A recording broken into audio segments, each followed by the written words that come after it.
When I asked about Nuke Duck and a player you'd played with where there was some issues maybe in the game, as far as I know, as a personality, he seemed fine. It was just a playing style thing. There's a player I have to ask about, the notorious Forgiven, right? Because I've heard when you played with Forgiven, I will say, even though people know I was a fan of his style of play, I've always admitted his flaws. Like, spoiler, even when he was the best, he was kicked out of every team he ever played on. Like, and there's a reason why. I even tried to tell him, mate, eventually you've got to look around in all these different rooms and realise I'm the only one in all these rooms, and it must be me that's causing some of the problems.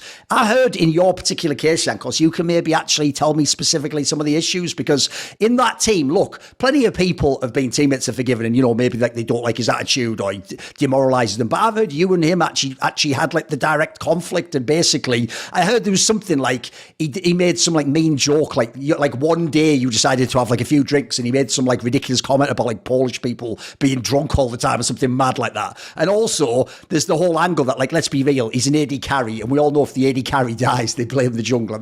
That's probably the most famous concept in League of Legends. So I've heard basically you're one of the reasons why he was kicked, essentially. Like he was basically, is it true? Were you sort of like, me or him, get the fuck out? Is it true?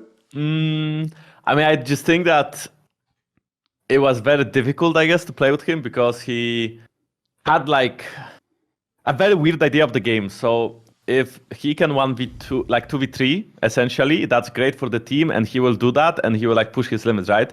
But if I wanna help him, he doesn't want that. But if I don't help him, he's mad about it. Okay. You know what I mean? Okay. So basically, it's a counter logic gaming. Yes. So it doesn't make sense, right? So then, of course, conflict would arise. Personally, I don't remember the part where he called me alcoholic or Polish people being drunk. I don't remember that part. Okay. It probably happened, right? I mean, the thing is, there were like so many stories with him that I wouldn't remember all of them. Okay. I do remember a story where like I wanted to fist fight him because I was so tilted at him. Okay. But besides that, I think that it was also, in my rookie days when I just started. So I would also deal with emotions in a very different way than I do as an adult person. I mean, back then I was like, 18, 19, right? So of course, back then when something triggered me and it just didn't make sense, then I would react differently than now. But yeah, I mean, I just feel like the biggest problem with him back then, at his peak, he was like very, very good, right? He was pushing his limits, he was pushing waves, he was outplaying people, he was a very strong laner. People were like afraid of him. But at the same time, for like his communication, for his team cohesion, for what he like, how he behaved when like things didn't go his way, when he got ganked, when he got behind, it was just like not playable. Like the games were just like so centered around him and wherever he can like 2v3 or not, that like the rest of the model is not playable. Like sure, if you get ahead topside enough to carry bot lane, if bot lane gets behind, that's great. But if not, then constantly every day in scrims, there's like a big problem of like having a tilted AD carry out of his mind because he got ganked or because he died. So it was just very hard to play. So this is why I think that most of the teams didn't want to continue with him, and most of the teams kind of just got rid of him at some point, just didn't continue the contract. And, he tried to make his comeback a few years ago. I don't remember when was that, after I think his service in the army. Yeah. And then also, again, he had the same thing where the team didn't do well with him, and then they got replacement, and after the replacement suddenly they started winning, right? And this is where like his career just like disappeared and he stopped playing competitively. So I just feel like he was a good player, but he just had like a loose screw, if that makes sense. Like I don't want to offend him, because I think as a person he was a nice guy, and if you don't play League with him, he would be a nice friend. Yes. He would be a good guy if you don't play League with him. But as soon as you're playing League with him, you just don't want to play League. Yes. Well, one story maybe you can tell me about is because people have to know that dynamic to know how ridiculous it is that H2k then went to Worlds when he came back and actually managed to come top 4. Because I've heard when he came back in summer, there was even some mad thing where the only way he was allowed to come back was he had to be like in a different room or like an apartment or something. He wasn't even with the other 4 players. Yeah, you would scrim and then you managed to qualify for Worlds, and somehow at Worlds, I was told, dude, even before the semi-final, like, mate, we could basically win Worlds, and this team's never played again with this 5 players next year. Like, it's just a one-off last thing, sort of. So, give me that story, because if a fan doesn't know it, they would always think if you make like a big placing, everyone must like get along, or it must be like. It sounds like a very weird setup. It sounds like one of the weirdest setups ever. The player's not even in the room. Yeah, I mean, I think basically, I was very like convinced that I want to play with a different AD carry back then, right? I wanted to like stick with Freeze, but the problem is that Freeze had issues with hand, Yes. so he kind of performed very poorly as well. And our org decided that it was mainly, I think, H2k's decision that like the only way we make it to Worlds is with FORG1VEN, because he can actually like play better than Freeze right now.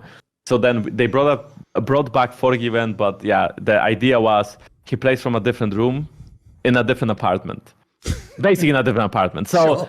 He was playing from a different apartment, so then when we reviewed the games, he was like not part of it. We would just review as 4 people, we would try to learn concepts as 4 people, and we kind of expected him to like just auto-attack. And that's good because he was good at auto-attacking. He was good at like, you know, sidestepping, at maximizing damage output, and then whether he would die or not, I mean, that was just like a different story. But the deal was that he wouldn't like make comments in game as much, and you know, the reviews would be without him, so then he had time to like chill out, right? And then somehow we made it to Worlds. And then I think we went like 1-3 or something. I don't remember like the first week of Worlds. I think it was 4 teams or so, but I just remember we lost like most of the games, and then we hated each other. Like not like all of us hated each other, but like the atmosphere in the team was terrible. Like it was just awful. And then somehow we, you know, made quarters, and then in quarters we had one of the worst teams at Worlds making quarters. So we got lucky, and then we made semis. That being said, that team did beat, I think, G2 Esports back then, right? Yeah. Which were the strongest European team. So it's not like they were like bad in BO1, but like I couldn't imagine ourselves losing to them. So then we trioed them, and then we made semis, and then the story it was the first 0-3 in my professional career at the international stage. There were like a couple of 0-3s after, but that was the first 0-3.